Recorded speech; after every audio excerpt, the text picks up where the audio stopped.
नहमदुहु व नुसल्ली अला रसूलिहिल करीम अम्मा बाद। मोहतरम नाज़रीन, उम्मीद करता हूँ आप खैर व आफ़ियत से होंगे। ख्वाबों की ताबीरात के सिलसिले में आपके सामने हाज़िर हूँ। आज की इस वीडियो के अंदर हम आपको इस ख्वाब की ताबीर बयान करेंगे कि ख्वाब के अंदर अपनी नागहानी सख्त मौत देखना।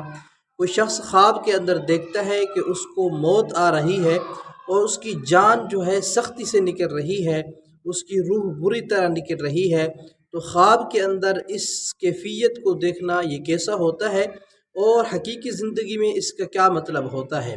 देखिए नाज़रीन, ख्वाब के अंदर अगर इसी तरह कोई कैफियत देखता है तो वो फ़ौरन डर जाता है।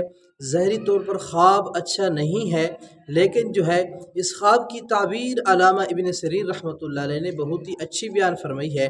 वो फरमाते हैं कि ख्वाब के अंदर इसी तरह का कैफियत देखना अगर कोई मुसलमान देखता है कि उसको बुरी तरह मौत की कैफियत नाजिल हुई है और मौत की नागहानी को, मौत की सख्ती को देखता है, तो फरमाते हैं कि ये इसकी राहत की दलील है।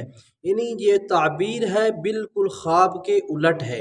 अगर यही ख्वाब काफिर शख्स देखता है तो जो है उसको जो है बुरी तरह जो है नाकामी की दलील है उसके लिए, और मुसीबत, परेशानी और गम की दलील है। लेकिन अगर यही शख्स ख्वाब जो है यही ख्वाब मुसलमान देखता है तो उसके लिए अल्लामा इब्न सीरीन रहमतुल्लाह अलैह फरमाते हैं कि राहत की दलील है, सुकून की दलील है कि इसको ज़िंदगी में सुकून मिलेगा और राहत मिलेगा। और दूसरी बात उन्होंने ये भी लिखी है कि इसका जो ख़ात्मा होगा वो ईमान पर होगा।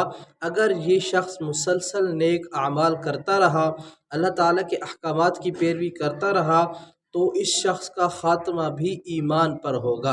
मज़ीद अगर आप ताबीरात जानना चाहते हैं तो हमारे चैनल को सब्सक्राइब कीजिए। अगर कोई शख्स ख्वाब की ताबीर पूछना चाहता है तो व्हाट्सएप नंबर मौजूद है चैनल के ऊपर, उस पर आकर अपने ख्वाब की ताबीर मालूम कर सकते हैं। जज़ाकुमुल्लाह खैर, वस्सलाम।